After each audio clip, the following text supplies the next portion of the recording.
and thank you for tuning in to Starting Small. Today, I'm joined by Susan Levine of Career Group Companies. Susan, thank you so much for taking the time. Thank you so much for inviting me to be on this podcast with you. Yeah, and just a foreshadow to the listeners because we'll jump back here, but Career Group. If you can share just a brief opening of what Career Group does, because as I mentioned off call, I know someone who you placed, and that was actually someone for Maria Shriver, who some of our listeners might know I used to work with as well. So if you can just give a brief overview of what Career Group does at a high level. I'd love to share that. Mhm. So, we are, by all intents purposes, a national recruiting firm. A lot of people, believe it or not, don't know what that means. And what it means is that we are placing the very best talent candidates in the leading companies throughout the country and really helping them put their best foot forward and get onto a great career path. Mhm. Incredible. Well, Susan, I like to kick things off with just taking you back now to some of your upbringing. If you can share, where did you grow up, and what would you say your childhood was like? Well, I like that question. So I grew up here in Los Angeles. I'm one of the few people that I'm told is a native. So I've been here my whole life, and I grew up in West LA, and I went to Brentwood Elementary and Paul Revere and Pali High, and I had a great childhood. Mm. And I have two older sisters, and I'm fortunate enough I lost a parent a year and a Mm. half ago, which was really difficult. But I Mm. have my 96-year-old mother who lives with us, who's Wow. fantastic. So I'm very blessed. Good genes, right? Yeah, And amazing. I had a really kind of normal childhood. I don't know that you want me to dig into everything Mm. that I had to deal with, but overall, I would say this will kind of sum it up. People have said to me, "When did I find my voice?" And I Mm. laugh and I thought about it and I said, "Well, I'm kind of embarrassed to admit it, but probably when I was around 5." Mm. So that confidence, I think, came from having a loving family. Yeah. What would you say growing up were some of your interests and passions? Like, what did you aspire to do? I'm curious at that time growing up. Well, I grew up, I'm in my 60s. And so I grew up, I always say, in the prehistoric age. Um, Life was very different. Values were different. I grew up in a really traditional, very strict household, but I was always sort of the clown. Mm. So I rebelled against a lot of the rules in our household. But I grew up at a time where manners were really important, where you addressed your friends' parents as Mr. and Mrs. Mm. Life was not casual in that way. Yeah. And I liked that. I really look back and I think that so many of the values that were taught to me um, should never go out of style. Yeah. And it was really good grounding to grow up with and to feel like respect is important. And no matter Mm. who you are or where you are in your life or what you've accomplished, you should always respect everybody. And Yeah. so, really good core values. And um, I did not go, interestingly enough, I went to college for 3.5 years. I was a fine arts major Mm. and I did not graduate school. Nobody can see this. I kind of have a smirk on my face. I will say, to be real, it's one of the things in my life I'm not proud of.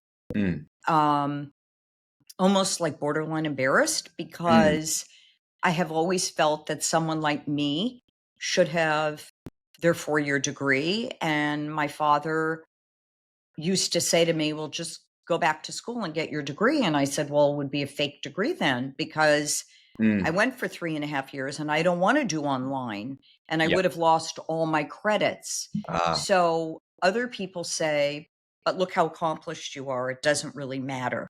Mm. but it kind of matters to me. to you? Yeah. I'm curious. I mean, I would echo what other people have said. It's just like an extremely impressive what you've done. But at that time, why did you go 3.5 years, not finish? If you can share, like what was Of going on in that time? course.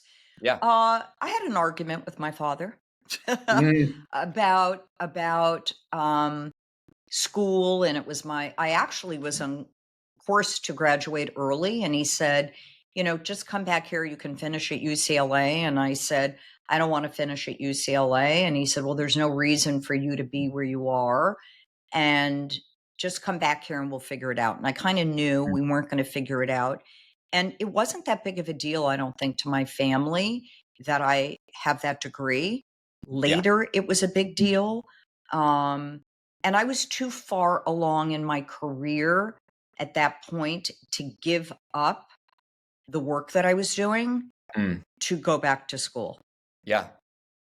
Now, at that period, what work were you doing career wise? What did you pursue? I'm curious. Well, right after that, um, I was in retail sales. So it's important I feel like that people know when I say I'm a fashionista, I'm obsessed with fashion. I Mhm, think that's the creative part of my brain. When I say I was a fine arts major, I was a graphic designer. I always loved a beautiful aesthetic. mm, I was definitely a shopaholic. I loved clothes always, like crazy. mm, Um, and so I got into retail. It was just natural for me to move into something that I was excited about. I think the second piece is that I don't like the stigma of a salesperson, right?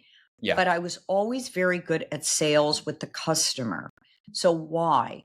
Because I am a pleaser Mhm, and I really love service and I love luxury service, and I think without even knowing it, I wanted to spoil people in a way that made them feel that here is this person that just can't give them enough attention. And I think mm, that's why I've been successful in large part here at Career Group, because that's a chip I have. mm, You don't even know you have that chip when you're young. yeah. So after retail, just to move along, Yep. I moved to New York for a very short period of time because I had an itch to do something bigger, but had no idea what that was. Mm, Um, and I came back pretty quickly. To sum up the really, really early years from the time that I left college until I got into this business, mm, I'm going to say, I tell this to people, I was pretty much a flaky job hopper yeah.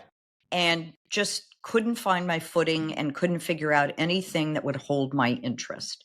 So Mm, if I was in a job for 3 months and I wasn't having a good time, bye. yeah. So I'd love to segue. So if this segues nice into career group, kind of with your previous history of, we can say, job hopping and getting into more of a side that is about a career and building someone into a career. Um, where did that passion and interest come from to then start like that firm? I'm curious. Well, when I moved back from New York, I went to an agency, Mhm. and I worked there for about 10 months. Okay. And my sister had said, obviously, you're struggling to find a career. Go to an agency and they'll help you find a job. I had no idea what an agency was. That's why when we started out, a lot of people don't know what it really is, and I didn't. So I went in. Of course, I immediately had a long list of everything I wanted and nothing to offer. Yeah. And they hired me. And I knew instantly, I had found my niche. Mm, Um, it was hard and challenging in the beginning, which in a way I wanted, yeah. because I think I'm somebody where if you say no or this is impossible, I'm going to move that mountain and I'm going to wind up on the other side no matter what. That's I love that. kind of my force.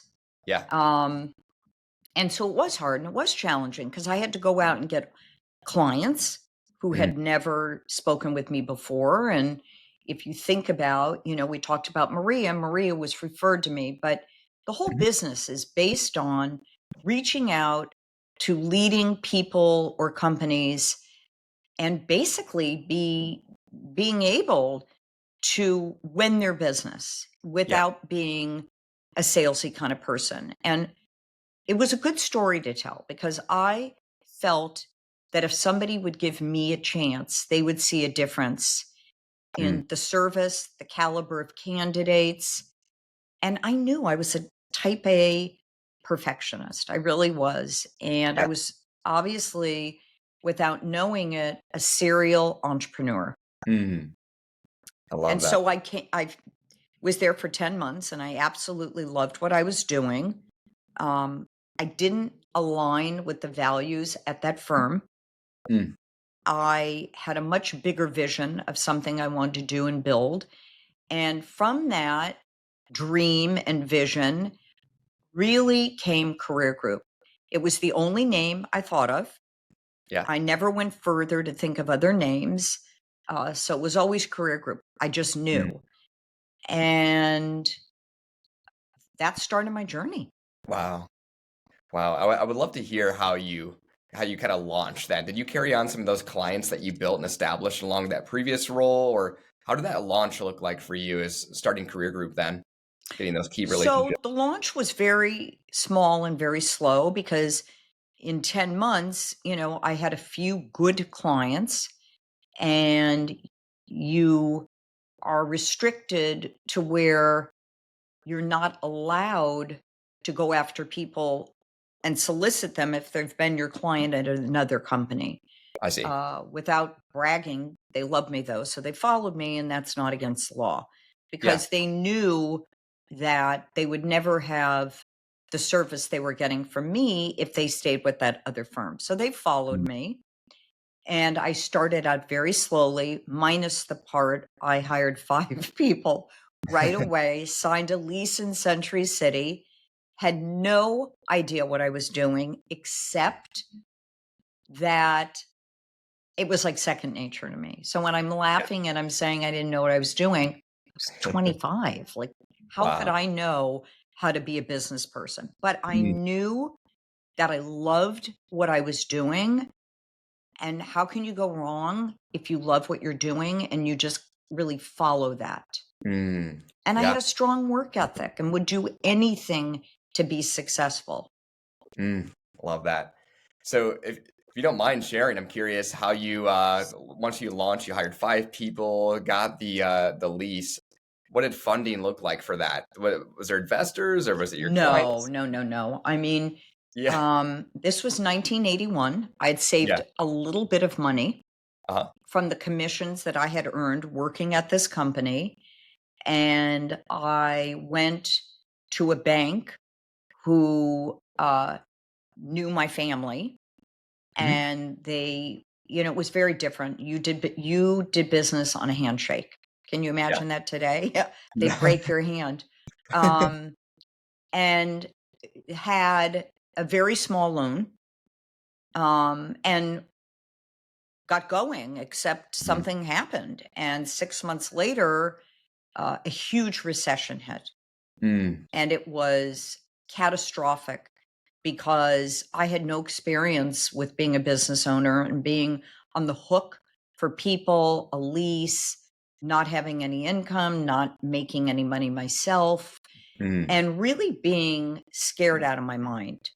Yeah. Uh, um, Again, I sort of went to that reserve in me. I say my DNA chip Mhm. of don't be a crybaby, just put your head down, be smart, work hard, get yourself out of this.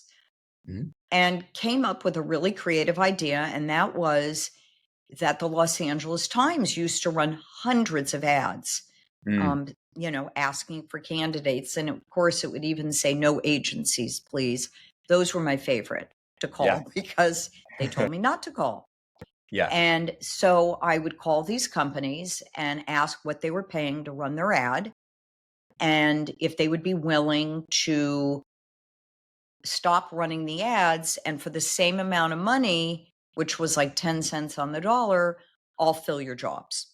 Mm. I mean, I had so much business Wow. flying in. You have to realize wasn't making a big fee, but I was making little teeny fees, but like a lot of them. Yeah. So it was enough just to stay in business and pay my people and weather the storm. And I look back and I can honestly tell you it is a miracle what I dodged and that I Mm. made it. Wow. That's incredible. I'm curious, looking back at kind of the journey so far, what would you say are some of those big moments at Career Group that brought you to the next step? So obviously, like dodging some obstacles like that, but also maybe like a new industry that you focused on. I'm curious if you can reflect on a couple big Yeah, I milestones. mean, at that point, I hadn't hit new industries yet. I will tell Yeah. you that I have a 28-year-old son, and I have two daughters as well, but I bring that up because I remember at that moment, I said, I'm bored and Mm. I need a new challenge. I never wanted more than one office. I felt I would be really content just building Career Group here in LA. But a client of mine that I had had here in Los Angeles moved to San Francisco, and he called me and he said, I have someone up in San Francisco who is the equivalent to a Susan Levine here. Mm. She has a very special client in LA, and I told her, you're the best in the business. Would you mind interviewing her and letting her interview you? She's very protective of her clients. And I respected that because I would have done the same thing. Anyway, she Yeah. called me and I tried to recruit her, and she said that she wasn't happy where she was, but she would call me in 3 months. She might decide to make a move. Well, Mm. when people tell you in LA, I'll call you in 3 months, you're never going to hear from them. But Yeah. like clockwork, she called me 90 days later and Wow. said, okay, I'm ready to leave. I met her at LAX the next day and we opened San Francisco. Wow. So San Francisco was my next big hurrah. And the timing was uncanny. It was the .com was literally Mm. exploding. There was no firm Wow. like ours up there. It was like Hollywood going to San Francisco, very Yeah. conservative city. And I said to this person, we are going to go up there and we are going to mix it up like nobody's business. I opened 3 other offices there Mm. and it was crazy. I'm telling you, if people had had 10 arms, there would be 10 phones in them. That's how much business we were doing. It was the wild, wild west. It was really Wow. exciting. And then that crashed, as you Mm. remember, the .com. Yeah. When we recovered, I started Syndicate Blue, which is our creative division. Mm. And that's sort of the chronology. And then came fashion. Yeah. And we have an events division and a search division and accounting and finance. I went to New York. New York grew Mm. exponentially. I mean, it went from a few people to we have 98 people in that office. Wow. Yep. Wow. And Miami, Dallas, um, all over Connecticut, all different divisions. Fashion is one of a couple of the Mm. biggest in the country. But what it really all comes down to is always loving something new, challenging, feeling like every day is different. Yeah. And that's what keeps me in the game. I love that. If we can give listeners kind of a painted picture, if you had a new client on board, for example, what does that typically look like for a career group? Is it specific roles? What do those roles look like that you're typically kind of searching for your clients? I'm sure it varies. It varies in the market. There's upticks and trends. I mean, so, you know, whether it's an executive personal assistant to a celebrity, which we do a lot of, Yeah. whether it's a director of residences for a high net worth individual that could have 13 homes, Mm. imagine around the country. If it's somebody who has a real estate finance firm and they want a front office coordinator or a director of human resources or compliance, of course, the whole fashion industry from designers to retail people Mm. CAD, illustrators. So really what it looks like is mostly a referral basis at this point, but Yep. all of our recruiters do a lot of outreach. We could be chasing, a client, Erewhon, Dollar Shave Club, the list of every person, the wish list. It's like a kid in a candy shop. Who do Yeah. we want to get? And then just sort of chasing and being relentless till we get that client to at least have a Mm. conversation with us. Yeah. And you have to be patient. I mean, it could happen in a month, but it's a year to a 2-year cycle. Yeah. And then you finally get that call and they say, you've been chasing me for 2 years. I have good news for you. And Mm. you're screaming, you're so happy. And that also is what sets the bar for doing really high end great work. Because when you've Yeah. worked so hard, imagine an athlete training their whole life and being very competitive, Yeah. whether it's the tennis court or the basketball court or football field, they're not lax. It's never like, oh well, we didn't win, no big deal. Mm. So to me, what we do are sports. We are in this to win it. We are in it to place great people and put them on a path to have more than a job. So I would say placing people in jobs, it's not as exhilarating as placing someone where you are changing the direction of their life. Yeah.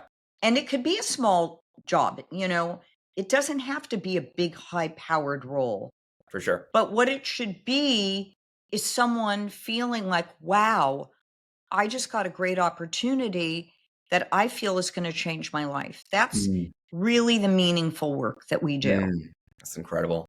So you mentioned once you get that dream client, everyone celebrates. What does that look like for finding the dream candidate for that client then? Do you have like a large pool that's always applying? You said It's referral basis. that is climbing mountains Yeah. because every client is pretty specific.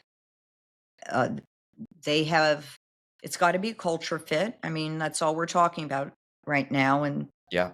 in today's climate, especially pre-pandemic and post-pandemic, is where do people want to work? What kind of a culture do they want? And finding the right fit is hard. I mean, I will say it's candidates market, which is great, Yeah. but I still feel we have to manage a lot of candidates that I don't believe are realistic about their wants necessarily or their goals. I Mm. mean, number one is never to encourage someone to take a role that they're not passionate about. It doesn't work for anyone. Yeah. So we're not working for the deal. We are working so that a candidate has their dream job. And Mm. hopefully, if we're doing our job well, that they have a variety of choices. I always like Mm. that. Yeah. But it's hard to find people today who are grateful. Goes back to the values we talked about that I sort of grew up with. Yeah. Grateful, humble, realistic, and open-minded, because sometimes you hear about something and it's like, "Oh, I don't wanna do that." And it's like, "Wait a minute. Let me tell you what you're really gonna be doing, and let me Yeah. tell you who you're gonna be working alongside. Let Yeah. me tell you what your future can look like." And today you're starting in this role, but this happens to be somebody who loves to promote. And Mm. my best story, without mentioning names, is about 16 years ago, where I placed somebody that was a very junior admin. And the chairman's chief of staff at that time said, I don't think this person is right. I mean, they're an ex ballerina. What are you thinking of? I Mm. said, no, they're much more than an ex ballerina. They're brilliant, they're poised, they're polished, they're lovely. Yeah. Just trust me. She's now the president of Mm. their foundation. Wow. So one door, you know, closes and another opens. And Mm. so sometimes you don't know where that job is going to lead you if you feel that you've already surpassed it. It Yeah. depends on the organization. Yeah. No, that's true. As far as like a high profile client goes, say like an individual, what does that look like for when you're bringing on an applicant? Do you share that information as far as like who the person is, or because I know sometimes people will apply just because of that, but you want them to apply Well, for the they role. don't know who it is. So, number one, we have a Got lot of it. celebrity clients. So, Yeah. what will happen is I will call a candidate, several, and say, Yep. I'm not at liberty to tell you who it's for. I can tell you it's an individual. I can tell you it's somebody in the music industry. I can tell you it's an Academy Award winning actor. I can tell you it's for a family that's lovely. Um, and here is what the job is. They're going to want you to go on set. They're going to want you to travel. They're not going to want you to do any of that. Yep. Um, it's always the utmost discretion. So it's For sure. never somebody who's in awe of a celebrity, because Yep. somebody who comes out of that world, um, they're just people. I Yeah. mean, they're just these actors. They're famous to all of us, but they're real people. Yeah. And um, most of them are very, very nice. And so I'll say, I can't tell you who it is. I'm under an NDA, but I'm going to send your resume if you're interested. And if they want to meet you, you're now going to sign an NDA. Yeah. And they'll sign the NDA, and then I'll tell them who it is. And of course, they're very excited. Mhm. And they will have a Zoom. And if the celebrity themselves does the first round, or their business manager, um, eventually they're going on site and they're going to meet the person. Mm. Um, and that's how it happens. Yeah. It's incredible. Getting into just as we slowly wrap up here, you mentioned how it is to recruit today and find talent, but especially in your role for all these years, where do you see the future of like workforce, retaining talent, attracting talent, just kind of like a high level? I'd be curious to hear your thoughts. Yeah. So I'm right now writing our 2025 market trend report, which Mhm. is a really great report that talks about all industries, the talent market. What I will say is 2025 is going to be a really strong market. And Mhm. excuse me, there are going to be a lot of really great job opportunities. I know because we're a leading indicator of what's going on. And so Mm. I usually know months in advance if we're headed into a recession, or months in advance how strong the market's going to be. We're ending Mhm. on a very strong note. Yeah. And everybody's very optimistic about business in 2025. So Mhm. it's candidates market, but I do want to say I want people to be reasonable, because if you ask for too much, you're probably going to be passed over. Culture Yep. is a very big deal. Um, Collaboration, a healthy, fun place to work. Mm. Um, Very few remote opportunities. So if Yeah. you are digging your heels in to want to work from home, it may take you a while to get that. We do have clients that are across the country that are okay with that. Mm. Um, but I think it's going to be a really exciting year. And I think that it's Mhm. going to go back in a way to right after the pandemic, where there's a flurry of openings, and we're just going to work like dogs to find really good people, because that's the hardest thing to do, is to Yeah. find the quality people who really want a career and want to plant roots somewhere, and who have the values that are important to that firm, and Mm. vice versa. I love it. Well, Susan, I like to wrap up each episode with this.